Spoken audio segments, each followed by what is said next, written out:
Hello everyone. आज हम कुछ लिटरेरी टर्म्स के इम्पॉर्टेंट क्वेश्चन देखेंगे। लिटरेरी टर्म्स से जो वन लाइनर होंगे, ये वाले लिटरेरी टर्म्स। इसके पहले जो हमारी लिटरेरी टर्म्स की सीरीज चल रही थी उसमें हमने देख लिए थे 5-6 पार्ट तो कर ही लिए थे। ये जो लिटरेरी टर्म्स की आपके हैं इसमें मैंने 130 करवा दिए हैं। 130 इसमें मैंने 130 करा दिए हैं, जिसमें से आज हम 131 देखेंगे। ये वन लाइनर टाइप का है। सो स्टार्ट करते हैं। अगर आपने पिछली वीडियो नहीं देखी है लिटरेरी टर्म पे तो आप जाके प्लेलिस्ट में ज़रूर चेकआउट कर लीजिएगा। चलिए शुरू करते हैं आज की क्लास। तो आज की क्लास का फर्स्ट क्वेश्चन है, are dash is a remarkably exaggerated statement or idea meant to be taken figuratively rather than literally। यहाँ पे क्या कहा जा रहा है? यहाँ पे कहा जा रहा है कि ये उल्लेखनीय, यहाँ पे जिस भी वर्ड की यहाँ पे बात हो रही होगी, कह रहा है कि ये जो शब्द है ना, ये उल्लेखनीय रूप से अतिरंजन कथन या विचार है, एक एग्जैजरेटेड स्टेटमेंट है या फिर आइडिया है जिसे शाब्दिक रूप से लेने के बजाय हम कैसा लेते हैं, अलंकारिक रूप से लिया जाना चाहिए। तो यहाँ पे आपको कुछ नहीं देखना है। जब ये हाइपरबोल है या इसे आप हाइपरबली भी बोल सकते हैं, जब भी बात हाइपरबली की बात आती है ना तो उसमें क्या होता है, एग्जैजरेटेड स्टेटमेंट होती है, यानी कि बढ़ा चढ़ा के बातें होती हैं, बढ़ा चढ़ा के कोई भी बात करना। ठीक है, तो यहाँ पे एग्जैजरेटेड बात हो रही है। तो एग्जैजरेटेड की स्टेटमेंट की कभी भी बात आ जाए, एग्जैजरेटेड स्टेटमेंट हो या फिर आइडिया की बात हो, तो वो हमारा क्या हो जाता है, हाइपरबली हो जाता है।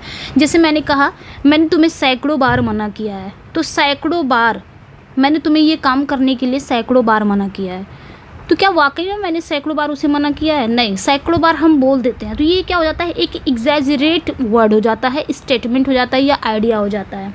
तो ऐसे वर्ड को हम क्या कहते हैं, हाइपरबली कहते हैं। आप यहाँ पे कीवर्ड इसका याद रख सकते हैं, बस कीवर्ड आप याद रखिए, तब भी आपका अगर एग्ज़ाम में आता है तो आप सही लगा के आएंगे। ओके, चलिए फिर नेक्स्ट देखते हैं। I story is not a story without a dash and dash. मतलब एक स्टोरी तब तक स्टोरी नहीं होती, किसके बिना स्टोरी नहीं होती है, ये बताना है।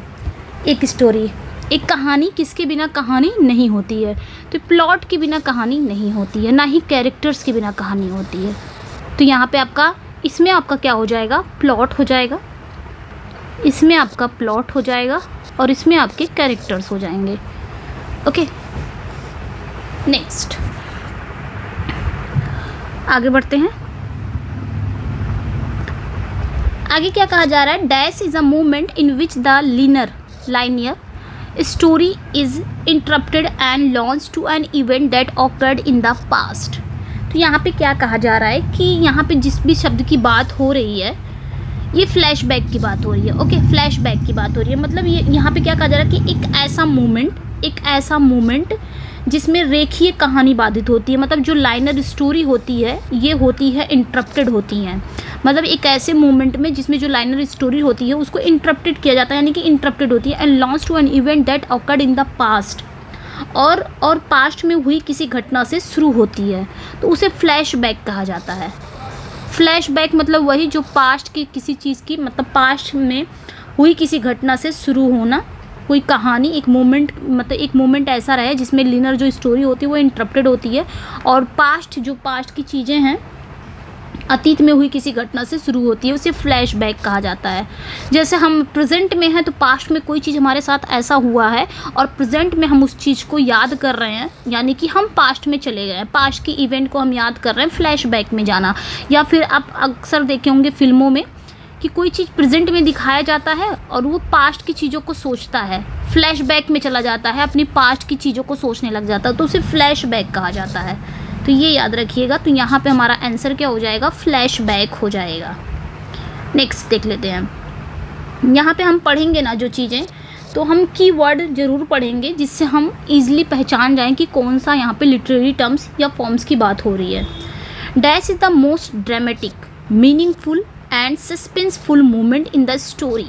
मतलब यहाँ पे जो भी वर्ड है ना वो बहुत ज़्यादा ड्रामेटिक है, मीनिंगफुल है और सस्पेंसफुल मोमेंट रहता है स्टोरी में। मतलब यहाँ पे कहा जा रहा है कि जो मतलब स्टोरी कहानी में सबसे नाटकीय यानी कि ड्रामेटिक, मीनिंगफुल यानी कि सार्थक और रहस्यपूर्ण मोमेंट होता है। It's a point when the story reach a breaking point when something और समवन मस्ट चेंज। आगे क्या कहा जा रहा है, ये एक ऐसा पॉइंट होता है जब कहानी एक निर्णायक बिंदु पर पहुंच जाती है, जब कहानी एक ब्रेकिंग पॉइंट पे पहुंच जाती है, ठीक है। व्हेन समथिंग और समवन मस्ट चेंज, और जब कुछ या किसी व्यक्ति को बदलना होगा, उसे क्या कहते हैं? क्लाइमैक्स कहते हैं। तो क्लाइमैक्स का सिंपली याद रखिएगा, एक ब्रेकिंग पॉइंट होता है, मतलब it's a point when a story reach a breaking point, ये इसका की पॉइंट है, ठीक है। क्लाइमैक्स का एक रीच पॉइंट पे पहुंचता है, ऐसे आपका प्ले स्टार्ट होता है, यहाँ से आपका प्ले स्टार्ट होता है, धीरे धीरे ये राइज करता है, ऊपर बढ़ता है, ऊपर से बढ़ते बढ़ते यहाँ पे क्लाइमैक्स होता है, क्लाइमैक्स, फिर उसके बाद डाउनफॉल स्टोरी होती है। ओके, तो ये चीज़ें समझिएगा, यहाँ पे जो आपका ऊपर जो पीक पे पहुँच जाती है जब कहानी, तो उसे क्लाइमैक्स कहते हैं। ओके, चलिए नेक्स्ट देख लेते हैं। नेक्स्ट देखते हैं, dash is the repetition of a certain sound at the beginning of successive words और फ्रेजेस।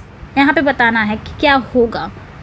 तो यहाँ पे सिंपली कहा जा रहा है कि रिपीटेशन, किसकी रिपीटेशन होती है? एक सर्टेन साउंड की, eight the beginning successive words और फ्रेज, मतलब कोई क्रमिक शब्दों यानी कि कोई सक्सेसिव वर्ड्स हो या फ्रेज की शुरुआत एक निश्चित ध्वनि की, एक सर्टेन साउंड की रिपीटेशन होती है, उसे एलिट्रेशन बोलते हैं। मतलब सिंपली आप याद रख सकते हैं कि किसी सर्टेन साउंड की शुरुआत होती है, कोई भी वर्ड से हो या कोई फ्रेज से हो, बार बार आना, मोर देन 2 आ जाना, मतलब एक से 2 बार आना या 2 से ज़्यादा बार आ जाना, उसे एलिट्रेशन कहते हैं। और सर्टेन साउंड की मतलब शुरुआत में एक सर्टेन साउंड की रिपीटेशन होती है, उसे क्या बोलते हैं? एलिट्रेशन। असोनेंस क्या होता है? असोनेंस क्या होता है? एक आपका वॉवेल आता है, एक कॉन्सोनेंट होता है, देन एक वॉवेल होता है, देन कॉन्सोनेंट, देन एक वॉवेल, वो आपका असोनेंस होता है, ठीक है। तो ये याद रखिएगा। तो यहाँ पे सिंपली कीवर्ड क्या है? रिपीटेशन, ये याद रखिएगा। इसमें कीवर्ड हम क्या याद रख सकते हैं? कीवर्ड इसमें हम याद रख सकते हैं repetition of a certain sound eight the beginning of successive words और फ्रेजेस। तो repetition of a certain sound, ये हमारा कीवर्ड है, इज कॉल्ड एलिट्रेशन। नेक्स्ट देखेंगे, आगे कहा जा रहा है, dash refers to words which sound like that which they describe. यहाँ पे बताया जा रहा है कि क्या होगा, मतलब उन शब्दों को रेफ़र करना, उन वर्ड्स को रेफ़र करना जो उसे जैसे लगते हों वैसे वर्णन करना, उसे क्या कहते हैं? ओनोमैटोपिया कहते हैं। अब ओनोमैटोपिया हम कैसे पहचानेंगे? तो सिंपली याद रखिएगा साउंड, सिर्फ आप कुछ मत याद रखिएगा। जब भी बात ओनोमैटोपिया की आएगी ना, आप कुछ मत याद रखिएगा, सिर्फ साउंड। कभी भी क्वेश्चन में साउंड आ जाए ना, कि साउंड से रिलेटेड कोई क्वेश्चन पूछा जा रहा है और वहाँ पे आपकी फिगर ऑफ स्पीच में अगर आपका ओनोमैटोपिया है ऑप्शन में, तो बिना झिझक के आप ओनोमैटोपिया पे लगा सकते हैं, ये आपका क्वेश्चन सही हो जाएगा। ओनोमैटोपिया, तो ओनोमैटोपिया जाना ही जाता है साउंड के लिए, ये इसका कीवर्ड है। ओके, चलिए next one, refers to new words और वर्ड्स रिसेंटली यहाँ पे कहा जा रहा है कि रेफर्स टू न्यू वर्ड्स और words recently created in order. Created in order है ये, क्रिएटेड इन ऑर्डर अलग अलग है। Created in order to describe something which has never been described. यहाँ पे क्या कहा जा रहा है? कहा जा रहा है कि उन शब्दों को रेफ़र करता है, मतलब यहाँ पे यहाँ पे आपका डैश था, इसी की बात किया जा रहा है, न्यूलोजिज्म की बात करा जा रहा है कि न्यूलोजिज्म क्या है? ये उन शब्दों को रेफ़र करता है जो किसी ऐसी चीज़ का वर्णन करने के लिए कि हाल ही में बनाए गए शब्द हो या जिसका कभी वर्णन नहीं किया गया हो, उसे क्या बोलते हैं? न्यूलोजिज्म कहा जाता है। ये याद रखिएगा, न्यूलोजिज्म ही होता है, मतलब ये किसी ऐसी चीज़ का वर्णन करता है, ये जो हाल ही में बनाए गए शब्द जिसका कभी वर्णन नहीं किया गया हो। न्यूलोजिज्म मतलब होता है न्यू वर्ड्स। इसके आपके कीवर्ड्स यही है, न्यू वर्ड्स को रेफ़र करते हैं या फिर ऐसे वर्ड्स को रेफ़र करते हैं जो हाल ही में बनाए गए हों, ठीक है, या फिर ऐसे वर्ड्स को जिसका कभी वर्णन नहीं किया हो, उसे क्या कहा जाता है? न्यूलोजिज्म। यहाँ पे इसका कीवर्ड्स आप न्यू वर्ड्स को याद रख सकते हो। नेक्स्ट वन,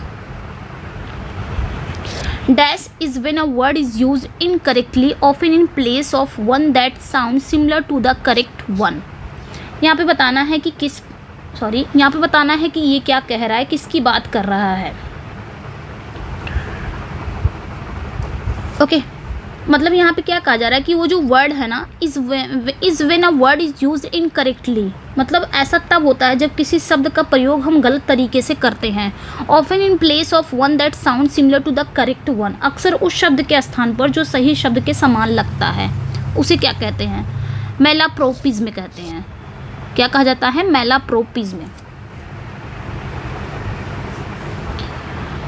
ओके, सिंपली यहाँ पे आप क्या याद रख सकते हैं? When a word is used incorrectly, मतलब कोई ऐसा वर्ड जो हमें सही लगता हो उसकी जगह पे हम इनकरेक्ट यूज़ कर लेते हैं, इनकरेक्ट वर्ड को यूज़ कर लेते हैं, उसे क्या बोलते हैं? मैलाप्रोपिज्म।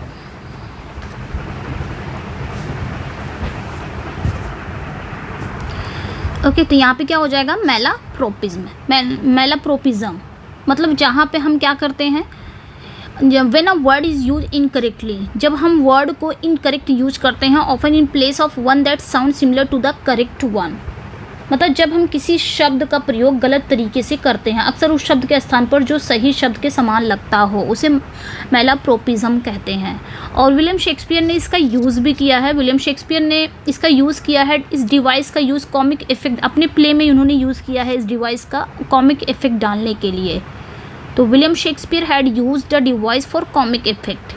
और ये जो टर्म है ना, ये टर्म कहाँ से आया है, मतलब ये टर्म डिराइव्स कहाँ से हुआ है? फ्रॉम रिचर्ड ब्रिंसले शेरिडन, जो कैरेक्टर हैं रिचर्ड ब्रिंसले जो हैं, रिचर्ड ब्रिंसले शेरिडन, उनका एक प्ले है राइवल्स, ये याद रखिएगा, उनका एक प्ले है राइवल्स, उसमें एक कैरेक्टर है मिसेस मैलाप्रोप, वहाँ से ये वर्ड आया हुआ है, तो ये याद रखिएगा मैलाप्रोपिज्म। इसके अगर एग्जाम्पल देखेंगे कैसे हम एक शब्द के, मतलब एक शब्द पर कैसे हम इनकरेक्टली सब यूज़ करते हैं, जैसे इसमें क्या कर सकते, जैसे हमने बोल दिया he is the very pineapple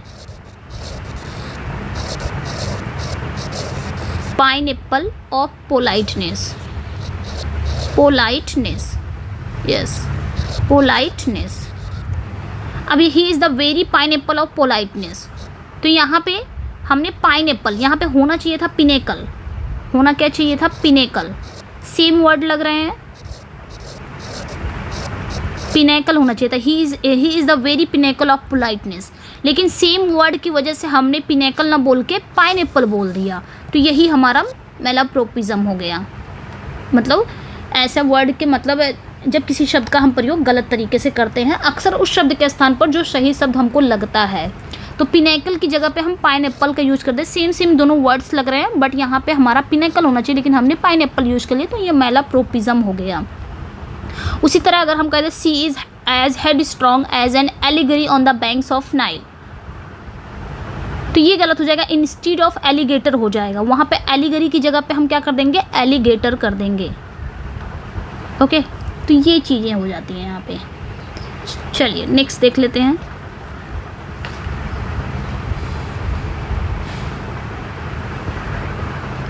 जो हमको सेम लगता हो, dash is an overuse saying or idea which has lost its original meaning or power, इसे क्या बोलते हैं? मतलब क्या होता है, एक ओवर यूज्ड सेइंग या आइडिया, एक ओवर यूज्ड कहावत होती है या विचार होता है जो अपना मूल अर्थ या शक्ति खो चुकता है, उसे क्या बोलते हैं? ये बताना है।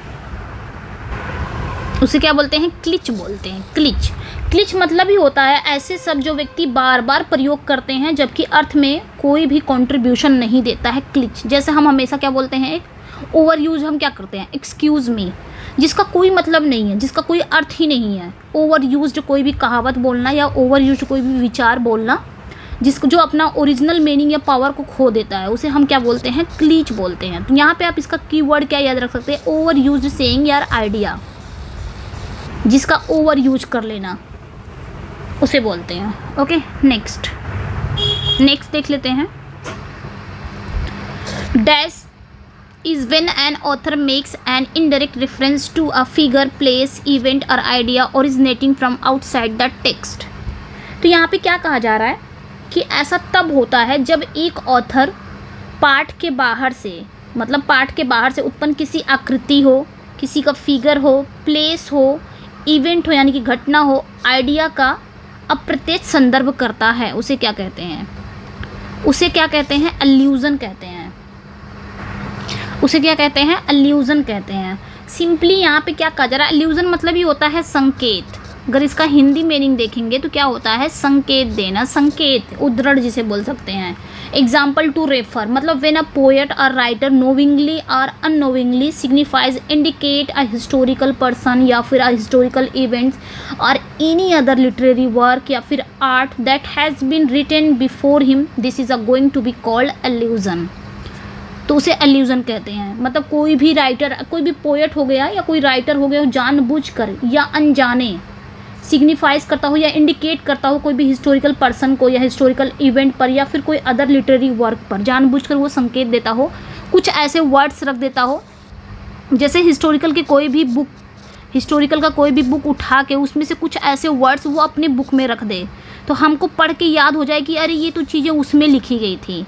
संकेत देना उसे अल्यूजन बोलते हैं। ओके, चलिए नेक्स्ट देख लेते हैं। नेक्स्ट, तो यहाँ पे आपकी पॉइंट क्या याद रख सकते हैं? यहाँ पे simply indirect reference to a figure, place या फिर ओरिजिनल आउटसाइड द टेक्स्ट, ये याद रख सकते हैं indirect reference. Next one, and dash occurs when there is an error in the chronology in a timeline of a text। इसको बताना है कि इसमें क्या, ये क्या है। तो यहाँ पे क्या हो जाएगा? एनिक्रोनिज्म। उसे क्या कहा जाता है? एनिक्रोनिज्म। एनिक्रोनिज्म में तो क्या होता है? काल भ्रम। इसकी अगर हिंदी देखा जाए तो इसका हिंदी क्या होता है? काल भ्रम। मतलब यहाँ पे क्या कहा जा रहा है कि ऐसा तब होता है जब किसी पाठ के कालक्रम या फिर समय रेखा में कोई जानबूझकर त्रुटि करना, इंटेंशनल कोई एरर करना, उसे एनिक्रोनिज्म कहते हैं। यहाँ पे आप याद रख सकते हैं क्रोनोलॉजी और time line of a text. तो ये सिंपली यहाँ पे काल भ्रम होता है जिसमें जैसे शेक्सपियर का जो मोस्ट फेमस एनिक्रोनिज्म उन्होंने कहाँ यूज़ किया है? विलियम शेक्सपियर का जूलियस सीजर है, जूलियस सीजर, उसमें उन्होंने एनिक्रोनिज्म को यूज़ किया है। एक्ट 2 सीन 2 में एक लाइन आती है, एक्ट 2 सीन फर्स्ट में, एक्ट 2 सीन फर्स्ट में एक लाइन आती है, सीन फर्स्ट में एक लाइन आती है, उसमें लाइन क्या रहती है? ब्रूटस। उसमें पूछा जाता है, ब्रूटस कहता है, Brutus peace count the clock, ये लाइन आती है, पीस काउंट द क्लॉक। उसके बाद कैसियस जवाब देता है, कैसियस क्या जवाब देता है? कैसियस जवाब देता है the clock has stricken 3, the clock has stricken 3। Okay, stricken 3 मतलब यहाँ पे सिंपली क्या कहा जा रहा है? ये पूरा एनिक्रोनिज्म का एग्जाम्पल है। Brutus peace count the clock, मतलब काउंट द क्लॉक, क्लॉक में कितने बजे हैं ये पूछता है। कौन पूछता है? ब्रूटस पूछता है कि क्लॉक में, घड़ी में कितने बजे हैं। तो कैसियस कहता है घड़ी में 3 बजे हैं। यही है एनिक्रोनिज्म। उस समय जब शेक्सपियर ने ये प्ले लिखे थे उस समय घड़ी, क्लॉक था ही नहीं, क्लॉक जैसा ऐसा कुछ था ही नहीं, लेकिन तब भी उस समय क्लॉक का नाम लिया गया, जानबूझकर ये त्रुटि की गई, एरर किया गया, इसे ही बोलते हैं एनिक्रोनिज्म। तो ये याद रखिएगा, जब जानबूझकर, जब किसी लेसन के कालक्रम में या फिर समय रेखा में कोई जानबूझकर गलती करता हो उसे हम क्या बोलते हैं? एनिक्रोनिज्म बोलते हैं। ओके, तो यहाँ पे सिंपली आप याद रखिएगा, इंटेंशनल जानबूझकर गलती होना क्रोनोलॉजी में या फिर टेक्स्ट के क्रोनोलॉजी में या टाइम लाइन में जानबूझकर गलती करना, उसे बोलते हैं एनिक्रोनिज्म। चलिए नेक्स्ट देख लेते हैं जल्दी से। Dash is when a word और phrase is repeated at the beginning of multiple sentence throughout a piece of writing is called anaphora. क्या कहा जा रहा है कि जब एक शब्द हो या एक वाक्यांश को लेखन के दौरान कई वाक्यों की शुरुआत में दोहराया जाता है, उसे क्या बोलते हैं? उसे एनाफोरा बोलते हैं। ठीक है, मतलब जब कोई वर्ड हो गया या कोई फ्रेज हो गया वो रिपीट होता हो बार बार रिपीट हो रहा हो और एक वाक्य की शुरुआत में दोहराया जा रहा हो, उसे एनाफोरा बोलते हैं। तो ये याद रखिएगा। एनाफोरा क्या होता है, मतलब एनाफोरा का हर लाइन, मतलब हर लाइन का जो पहला लेटर होता है वो सेम होता है। ये याद रखिएगा, एनाफोरा का जो हर लाइन का पहला लेटर होता है वो सेम होता है और रिपीट फॉर्म में होता है, शुरुआत में होता है, रिपीट होता रहता है, उसे एनाफोरा बोलते हैं। इसका एनाफोरा का उल्टा क्या हो जाएगा, एपिस्ट्रॉफी। इसका उल्टा क्या है, अपोजिट क्या है, एपिस्ट्रॉफी। ये याद रखिएगा, एपिस्ट्रॉफी एनाफोरा का उल्टा है। इसका जो जिसमें हर लाइन का आखिरी लेटर क्या है, सेम होता है। इसमें एनाफोरा में क्या होता है, शुरुआत में बिगिनिंग में रिपीटेशन होती है किसी वर्ड या फ्रेज की एनाफोरा में, और सेम ही रहते हैं उसकी, मतलब रिपीटेशन होती है। एपिस्ट्रॉफी में क्या होता है, लास्ट में होता है। ये याद रखिएगा, एपिस्ट्रॉफी में लास्ट में होता है, सेम वर्ड और फ्रेज की रिपीटेशन लास्ट में होती है, उसे एपिस्ट्रॉफी कहते हैं। तो ये याद रखिएगा, सिंपली ऐसे याद रख सकते हैं।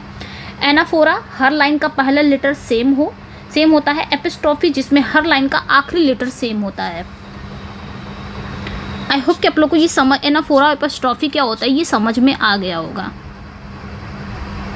कोई भी वर्ड हो गया, कोई भी फ्रेज हो गया जो सेंटेंस के शुरुआत में रिपीट होता हो, उसे एनाफोरा बोलते हैं। कोई वर्ड या फ्रेज हो गया सेंटेंस के लास्ट में रिपीट हो रहा हो, उसे एपिस्ट्रॉफी बोलते हैं। इसी का जस्ट उल्टा है।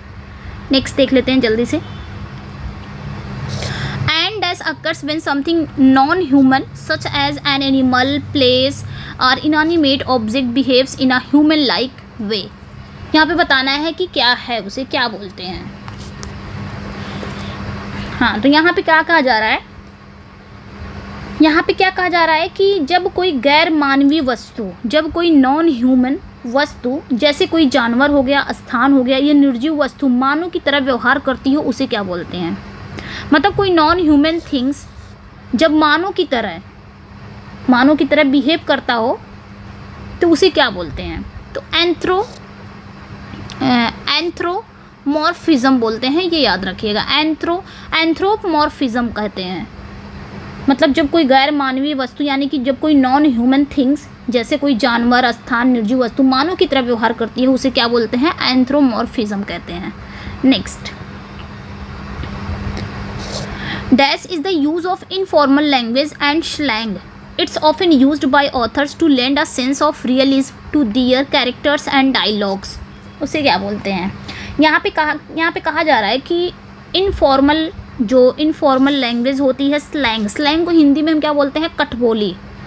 तो यानी कि अनौपचारिक भाषा और कठबोली भाषा का प्रयोग, इसका उपयोग अक्सर लेखक क्या करता है, अपने पात्रों और संवादों में, मतलब अपने कैरेक्टर्स और डायलॉग्स में यथार्थवाद की भावना लाने के लिए करते हैं। उसे क्या बोलते हैं, उसे कोलोक्वियलिज्म बोलते हैं।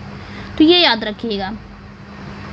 कोलोक्वियलिज्म में क्या होता है कि एक राइटर क्या करता है, अक्सर जो लेखक हैं, जो राइटर हैं, वो अपने कैरेक्टर्स और डायलॉग्स में यथार्थ यानी कि रियलिज्म की भावना लाने के लिए क्या करते हैं, वो इनफॉर्मल लैंग्वेज और स्लैंग का प्रयोग करते हैं, यानी कि अनौपचारिक भाषा और कठबोली का यूज़ करते हैं। उसे कोलोक्वियलिज्म कहते हैं।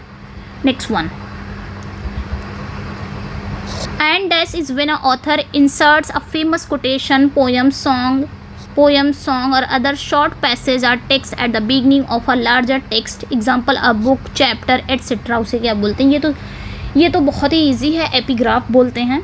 यहाँ पे कहा जा रहा है कि ऐसा तब होता है कि जब कोई लेखक किसी बड़े पाठ जैसे पुस्तक हो गया, जैसे बुक हो गया, चैप्टर हो गया इत्यादि की शुरुआत में एक प्रसिद्ध क्या करता है, एक फेमस कोटेशन लिखता है, या फिर पोयम लिखता है, या फिर गीत लिखता हो, या फिर कोई शॉर्ट पैसेज सम्मिलित करता है, तो उसे क्या बोलते हैं, एपिग्राफ बोलते हैं। सिंपली आप कोई बुक देखते हो, कोई बुक में कोई चैप्टर के शुरुआत में, एकदम शुरुआत में, यहाँ पे साफ साफ लिखा है, शुरुआत में कोई कोटेशन होता हो, या कोई पोयम रहती हो, कि कोई गीत रहता है, या कोई शॉर्ट पैसेज लिखा रहता है। आप कोई भी बुक लेते हैं, सबकी शुरुआत में लिखा रहता है, ऐसे अपने बारे में लिखा रहता है या बुक के बारे में लिखा रहता है, उसे क्या बोलते हैं, एपिग्राफ बोलते हैं।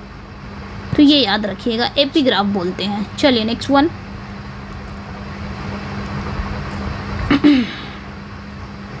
Dash is similar to anaphora. देखिए एनाफोरा की तरह सेम सिमिलर है ये word, but in this case इस केस में द रिपीटेड वर्ड और phrase appears at the end of successive statements.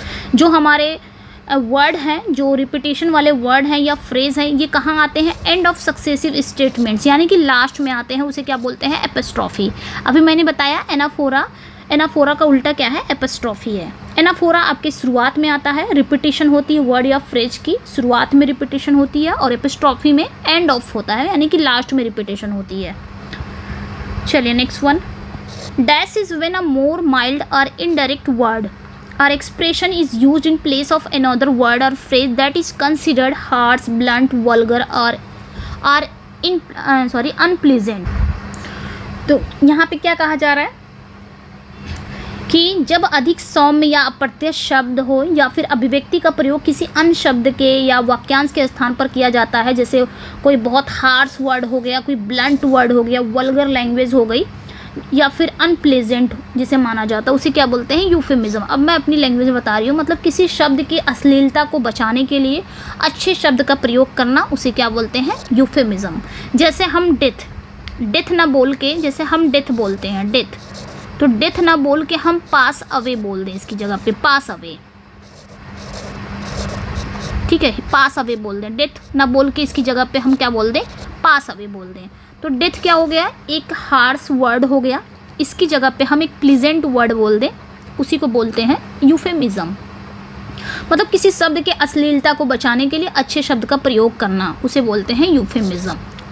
अब हिंदी में अगर हम बोल दे कि वो मर गया, मर गया नहीं बल्कि वो, या फिर ईश्वर को प्यारा हो गया, ये होता है। सेम वही चीज़ को हम थोड़ा अच्छे वर्ड में बोल देना। Dash is when an author indirectly hints all through things such as dialogue, description or characters action, what's to come later on in the story। तो यहाँ पे बताना है उसे क्या कहते हैं। यहाँ पे सिंपली क्या कहा जा रहा है कि when an author indirectly hints at, यहाँ पे at है, when directly hints at through, यहाँ पे डैश है, ओके, ऐड के बाद डैश है, through things such as dialogue हो गए, डिस्क्रिप्शन हो गए, और characters action, words to come later on in the story, क्या कहा जाता है। तो सिंपली यहाँ पे कहा जा रहा है कि ऐसा तब होता है जब कोई लेखक डायलॉग या फिर डिस्क्रिप्शन यानी कि वितरण, या फिर कैरेक्टर यानी कि कैरेक्टर के कार्यों जैसी चीज़ों के माध्यम से अप्रत्यक्ष रूप से संकेत देता हो कि कहानी के बाद में क्या आने वाला है, उसे फोरशैडोइंग बोलते हैं, यानी कि पूरे आभास, ठीक है, उसे क्या बोलते हैं? पूर्वाभास। जैसे हम कोई मूवी देखते हैं, अब मूवी में हम डायलॉग देख के या डिस्क्रिप्शन या कैरेक्टर के एक्शन को देख के तुरंत हम यहाँ पे तुरंत जजमेंट करने लग जाते हैं, या फोरशैडोइंग करने लग जाते हैं, पूर्वाभास लगे कि इसके बाद ये सीन आने वाली, इसके बाद ऐसा हो जाएगा, इसके बाद ऐसा हो जाएगा। या कोई हम सीरियल देखते हैं, कोई मूवी देखते हैं, तो हम क्या करते हैं? उसके कैरेक्टर्स के एक्शन को देख के ही, डायलॉग को देख के या डिस्क्रिप्शन को देख के ही हमको पता चल जाता है कि आगे स्टोरी में क्या होने वाला है, या स्टोरी में आगे क्या आने वाला है। तो उसे क्या बोलते हैं? फोरशैडोइंग बोलते हैं। पूर्वाभास लगाना, फोरशैडोइंग करना कि क्या स्टोरी में या मूवीज़ में क्या होने वाला है। चलिए next one, dash is when an author describe a scene, thing or idea so that appeals to our senses, जैसे टेस्ट हो गया, स्मेल, साइट, टच या फिर हियरिंग। यहाँ पे क्या कहा जा रहा है कि जब कोई लेखक, जब कोई ऑथर किसी दृश्य, चीज़ या विचार को वर्णन करता है ताकि हमारी जो इंद्रियां हैं, हमारी जो सेंसेस है, जैसे हमारी सेंसेस क्या है? टेस्ट हो, स्मेल, साइट, टच या फिर हियरिंग को पसंद आए। मतलब सिंपली कहा जा रहा है कि जब कोई ऑथर किसी सीन को, किसी थिंग को या फिर किसी आइडिया को वर्णन करता है, डिस्क्राइब करता है ताकि हमारी इंद्रियों को अच्छा लगे, हमारे टेस्ट को अच्छा लगे, स्मेल को, साइट को, टच को या हियरिंग को, उसे क्या बोलते हैं? इमेजरी बोलते हैं। Next one, dash is when a statement is used to express an opposite meaning than the one literally expressed by it. इसे क्या कहते हैं? मतलब ऐसा तब होता है जब किसी कथन का उपयोग उसके द्वारा व्यक्त किए गए शाब्दिक अर्थ से विपरीत अर्थ व्यक्त करने के लिए किया जाता है, उसे क्या बोलते हैं? तो उसे आयरनी बोलते हैं, विडंबना, आयरनी। सिंपली एक जो स्टेटमेंट होता है ना, उसका उपयोग उसके द्वारा व्यक्त किए गए शाब्दिक अर्थ से अलग हो जाता है। मतलब कोई भी हम अगर स्टेटमेंट देते हैं तो उसका शाब्दिक अर्थ, उसका स्टेटमेंट हम कोई दे रहे हैं, उसका जो अर्थ है वो अलग हो जा रहा है, उसे क्या बोलते हैं? आयरनी। इसको हिंदी में बोलेंगे विडंबना। Okay, next, dash is the comparing and contrasting of two or more different usually opposite ideas, characters, objects etc. उसे क्या बोलते हैं? juxtaposition कहते हैं। मतलब दो या दो से अधिक भिन्न, आमतौर पर विपरीत विचार हो गए, जो कैरेक्टर्स हो गए, थिंग्स हो गए आदि की तुलना और विरोधाभास क्या कहलाता है? juxtaposition कहलाता है। तो सिंपली याद रखिएगा, दो या दो से अधिक जो भिन्न होते हैं, डिफरेंट होते हैं, यानी कि आमतौर पर जो अपोजिट होते हैं, विपरीत होते हैं, जैसे आइडियाज़ हो गए, इनसे विपरीत कैरेक्टर्स, ऑब्जेक्ट एक्सेट्रा, उसे क्या बोलते हैं? जक्सटापोजिशन। नेक्स्ट, यहाँ पे बताना है, dash is when a related word और phrase is substituted for the actual thing to which it's referring. तो यहाँ पे क्या कहा जा रहा है कि ऐसा तब होता है जब जो संबंधित शब्द होते हैं या वाक्यांश को उसके वास्तविक चीज़ के स्थान पर प्रतिस्थापित किया जाता है जिसका वो संदर्भ दे। उसे क्या बोलते हैं? मिटोनिम। मिटोनिम बोलते हैं, यानी कि मिटोनमी। मिटोनमी में क्या होता है? चेंज द नेम, जिसका नेम ही चेंज हो जाए। जैसे हम क्राउन बोलें, अब हम क्वीन या किंग ना बोल के, इसका जो मेन मीनिंग है वो ना बोल के, इसकी जगह पे हम कोई सब्स्टिट्यूट का यूज़ कर लें, क्राउन बोल दें। क्राउन का मीन्स ही होता है कि क्वीन या किंग, तो हम क्वीन या किंग ना बोल के क्राउन बोल दें, तो यही आपका मिटोनमी है। ओके, मतलब उसका जो मेन वर्ड है वो ना बोल के उसकी जगह पे कोई सब्स्टिट्यूट यूज़ कर लें, उसे बोलते हैं metonym. Next, dash is a statement that appears illogical or self-contradictory but upon investigation might actually be true or plausible। यहाँ पे क्या कहा जा रहा है कि एक ऐसा स्टेटमेंट जो अतार्किक प्रतीत होता हो, मतलब एक ऐसा स्टेटमेंट जो इलॉजिकल अपीयर होता हो, प्रतीत होता हो, या सेल्फ कॉन्ट्राडिक्टरी हो, बट अपॉन इन्वेस्टिगेशन, लेकिन जांच करने पर हो सकता है कि वास्तव में यह सत्य है या प्रशंसनीय है, उसे क्या बोलते हैं? पैराडॉक्स बोलते हैं। सिंपली कहा जा रहा है कि एक ऐसा स्टेटमेंट जो हमें कैसा लगता हो? इलॉजिकल लगता हो, सेल्फ कॉन्ट्राडिक्टरी लगता हो, लेकिन जब उसकी जांच करते हैं तो पता चलता है कि ये सत्य है या प्लॉजिबल है, ये सत्य है या फिर प्रशंसनीय है। प्लॉजिबल मतलब क्या होता है? प्रशंसनीय। तो ऐसे को हम क्या कहते हैं? ऐसे वर्ड को पैराडॉक्स कहते हैं। पैराडॉक्स मतलब ये होता है विरोधाभास, और इसमें क्या आया है? सेल्फ कॉन्ट्राडिक्टरी भी आया है। चलिए next one, dash is a type of monologue that's often used in dramas. In a soliloquy is when a character speaks aloud to himself and to the audience, thereby revealing his inner thoughts and feelings। ये इसका की word है सोलिलोक्वी का, ठीक है, यहीं से आप जान सकते हैं। मतलब ये एक प्रकार का टाइप ऑफ मोनोलॉग, एक प्रकार का मोनोलॉग है। मोनोलॉग को अगर हिंदी में बोलेंगे हम एकालाप, क्या बोलते हैं इसको? एकालाप बोलते हैं। एकालाप मतलब एक प्रकार का ये एकालाप है जो अक्सर नाटकों में उपयोग किया जाता है, जो अक्सर ड्रामाज में उपयोग किया जाता है। अ सोलिलोक्वी एक भाषण है। एक भाषण तब होता है जब एक कैरेक्टर खुद से या फिर ऑडियंस से जोर से बोलता है, जिससे उसके आंतरिक विचारों और भावनाओं का पता चलता है, उसे सोलिलोक्वी बोलते हैं।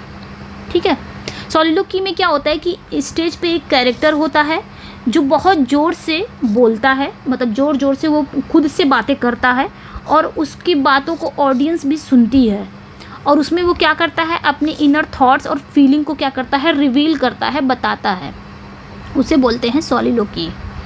Next one, dash refers to the use of an object, figure, event, situation or other idea in a written work to represent something else, typically a broader message to deeper meaning that differs from its literal meaning। यहाँ पे क्या कहा जा रहा है कि किसी लिखित वर्क में, यहाँ पे सिंपली कहा जा रहा है कि किसी लिखित कार्य में,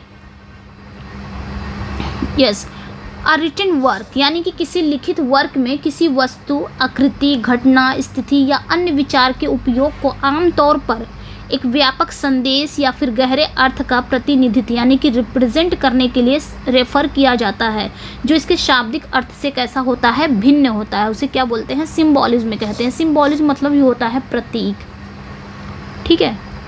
तो सिंपली याद रखिएगा कि कोई रिटन वर्क में एक रिटन वर्क होता है जिसमें किसी ऑब्जेक्ट हो गया, चाहे फिगर हो गया या फिर इवेंट हो गया या फिर सिचुएशन हो गया या फिर कोई आइडियाज़ हो गया, उसका उपयोग हम आम तौर पर क्या करते हैं, आम तौर पर हम एक ब्रॉडर मैसेज या फिर एक डीपर मीनिंग यानी कि एक व्यापक संदेश या फिर एक गहरे अर्थ देने के लिए हम क्या करते हैं, उसका प्रतिनिधित्व करने के लिए हम क्या करते हैं, रेफर करते हैं, रिप्रेजेंट करते हैं। और जो इसके शाब्दिक अर्थ से क्या होता है, बिल्कुल ही भिन्न होता है, उसे सिम्बॉलिज्म कहते हैं। Next one, how many lines does a sonnet have. तो यहाँ पे पूछा जा रहा है कि सोनेट में कितनी लाइनें मानी जाती हैं। तो सोनेट में कितनी लाइन्स होती हैं, 14 लाइन होती हैं, 14 लाइन्स होती हैं। अगर सोनेट की बात की जाए तो 14 लाइन्स होती हैं। और सोनेट मतलब जो सोनेट के जो मतलब सोनेट कौन कौन से सोनेट होते हैं, तो एक होता है इटालियन सोनेट आपका, एक क्या होता है, इटालियन सोनेट होता है। सोनेट को भी बांटा गया है, सोनेट 2 प्रकार के होते हैं, एक इटालियन सोनेट होता है, एक आपका इंग्लिश सोनेट होता है, इंग्लिश सोनेट, ओके। एक इटालियन सोनेट होता है, एक इंग्लिश सोनेट होता है। इटालियन सोनेट को हम पेट्रार्कल सोनेट भी कहते हैं, मिल्टॉनिक सोनेट भी कहते हैं, और इंग्लिश सोनेट को हम शेक्सपियरियन सोनेट कहते हैं। इटालियन सोनेट में क्या होता है, इसमें भी मतलब सोनेट में 14 लाइन होती हैं, बट इसमें क्या होता है कि ये बटा रहता है। इसमें 8 लाइन अलग ही बांट दिया गया है और 6 लाइन अलग से बांट दिया गया। तो 8 लाइन को हम ऑक्टेव कहते हैं, ऑक्टेव, और 6 लाइन को हम क्या कहते हैं, सस्टेट कहते हैं, ठीक है। ये 8 लाइन प्रॉब्लम होती है इस इटालियन सोनेट में, और 6 लाइन उस प्रॉब्लम का सॉल्यूशन होता है, सॉल्यूशन दिया जाता है। तो ऑक्टेव 8 लाइन की लाइन को हम क्या कहेंगे, ऑक्टेव। 6 लाइन की लाइन को हम सस्टेट कहते हैं। तो ऑक्टेव का जो राइमिंग स्कीम है वो आपका क्या हो जाएगा, A B B A, A B B A, ये ऑक्टेव की हो गया राइमिंग स्कीम। सस्टेट का जो 6 लाइन है उसका सी डी ई, या फिर कहीं कहीं आपको डी सी डी मिल जाएगा, क्योंकि ये फिक्स्ड नहीं होता है सस्टेट की राइमिंग स्कीम, बट लेकिन ऑक्टेव की राइमिंग स्कीम ये फिक्स्ड होता है, आपको कहीं भी यही मिलेगा। और जो सस्टेट की राइमिंग स्कीम है ये फिक्स्ड नहीं होती, कहीं C D E D C D या सी डी सी आ जाता है, मिल जाता है, ये फिक्स्ड नहीं होता है। ये हो गया आपका इटालियन सोनेट का। इंग्लिश सोनेट में भी 14 लाइन होती हैं। इसमें कैसा बांटा जाता है, इसमें 3 क्वाड्रेंट में बांटा जाता है, 3 क्वाड्रेंट में ये बटा है, और एक कॉपलेट में, ठीक है, एक कॉपलेट में 3 क्वाड्रेंट, एक कॉपलेट। 3 क्वाड्रेंट यानी कि 4 लाइनों की एक स्टैंजा को हम एक क्वाड्रेंट कहते हैं, ये याद रखिएगा। 4 जो मतलब 4 लाइन की एक स्टैंजा को हम क्या कहते हैं, क्वाड्रेंट।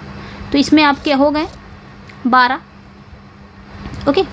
और एक कॉपलेट होता है, 2 लाइन की स्टैंजा को हम कॉपलेट कहते हैं। कॉपलेट एक कॉपलेट होता है लेकिन 2 लाइन का होता है, ठीक है। तो इसमें 13-14 हो जाते हैं। इसका क्या राइमिंग स्कीम है, इसकी राइमिंग स्कीम आपकी क्या है, शेक्सपियरियन सोनेट की राइमिंग स्कीम क्या है, यानी कि इंग्लिश सोनेट की राइमिंग स्कीम क्या है, इंग्लिश सोनेट की। तो इसका क्या हो जाएगा, ए बी सी डी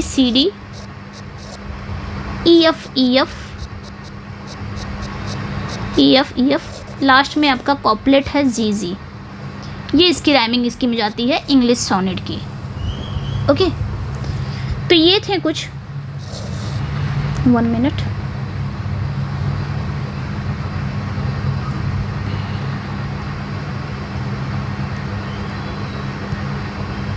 चलिए। तो यहाँ पे कितनी लाइंस होती हैं, 14 लाइंस हैं, मैंने बता दिए हैं। नेक्स्ट देख लेते हैं। The sonnet is known to have originated in. यहाँ पे क्या कहा जा रहा है कि सोनेट की जो उत्पत्ति है वो कहाँ मानी जाती है, कहाँ ओरिजिनेट हुआ है, तो इटली में हुआ है। यहाँ पे पूरा बताया भी गया है कि sonnet is basically a love poem of 14 lines. Sonnet क्या होती है, एक प्रेम कविता मानी जाती है। The term sonnet is drive from the Italian word sonetto से आया हुआ है, ये भी याद रखिएगा। जो टर्म है सोनेट, ये ड्राइव कहाँ से हुआ है, इटालियन वर्ड सोनेटो से आया है। By the 13th century it signified a poem of 14 lines मतलब 13वीं शताब्दी में, यहाँ पे साफ साफ कहा जा रहा है कि 13वीं शताब्दी तक इसने 14 पंक्तियों की एक कविता का संकेत दिया। ठीक है, by the 13th century it signified a poem of 14 lines that follows a strict rhyme, जो एक स्ट्रिक्ट राइम को फॉलो करता है, स्ट्रिक्ट राइम स्कीम को फॉलो करता है एंड स्पेसिफिक स्ट्रक्चर को ये फॉलो करता है। The sonnet was created by Giacomo da Lentino, ये याद रखिएगा।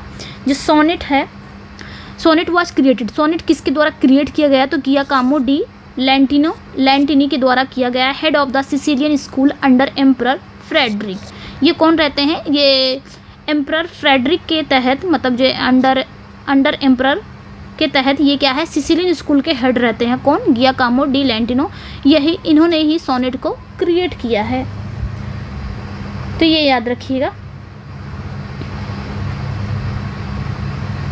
तो ये याद रखिएगा, जो सोनेट का जो निर्माण हुआ है वो सम्राट फ्रेडरिक द्वितीय के अधीन सिसिली स्कूल के प्रमुख गियाकामो दा लेंटिनी द्वारा किया गया था।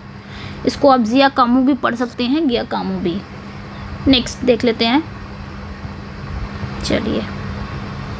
The word sonnet comes from origin, तो कहाँ से आया है? ये इटालियन है ये, ठीक है। इसकी शुरुआत कहाँ से आई है? इटालियन से। There are basically dash type of sonnet, तो सोनेट कितने प्रकार के होते हैं? 2 टाइप्स के होते हैं, एक पेट्रार्कन होता है, एक इंग्लिश होता है, ये भी याद रखिएगा। पेट्रार्कन को ही इटालियन सोनेट कहा जाता है, इटालियन सोनेट कहा जाता है, और इंग्लिश को शेक्सपियरियन सोनेट कहा जाता है। Next, who was the first one to use sonnet in England, तो कौन सा ऐसा है जिसने इंग्लैंड में पहली बार सोनेट को यूज़ किया था? तो सर टॉमस वाइट। जब भी बात आ जाएगी सोनेट के फादर ऑफ सोनेट की, तो टॉमस वाइट ही है, ये याद रखिएगा। Next, dash was the first to use this form of lyric to express his love for his beloved Laura, तो यहाँ पे बताना है कि इस फॉर्म ऑफ लिरिक को सबसे पहले यूज़ किसने किया था? अपने प्रेम को एक्सप्रेस करने के लिए अपनी बिलवेड लॉरा के लिए किसने लिखा था? तो पेट्रार्क ने लिखा था। सबसे पहले पेट्रार्क ने इस लिरिक का यूज़ किया था, सोनेट को यूज़ किया था, सोनेट लिखा था, और उन्होंने अपने लव को एक्सप्रेस करने के लिए अपनी बिलवेड लॉरा के लिए उन्होंने लिखा था। Next one, Petrarchan sonnet has 2 parts, Petrarchan sonnet में कितने पार्ट्स हैं? तो ऑक्टेव एंड सस्टेट, अभी मैंने बताया पेट्रार्कन सोनेट में कितने पार्ट होते हैं? Octave and sestet. Next, there are dash lines in octave of Petrarchan sonnet, तो कितनी लाइन होती हैं पेट्रार्कन सोनेट के ऑक्टेव में? 8 लाइन को हम ऑक्टेव कहते हैं, 6 लाइन की हम क्या कहते हैं? सस्टेट कहते हैं। Next, the octave of Petrarchan sonnet represent तो जो पेट्रार्कन सोनेट के ऑक्टेव में, उसमें क्या होता है? क्वेश्चन एंड प्रॉब्लम, ये याद रखिएगा,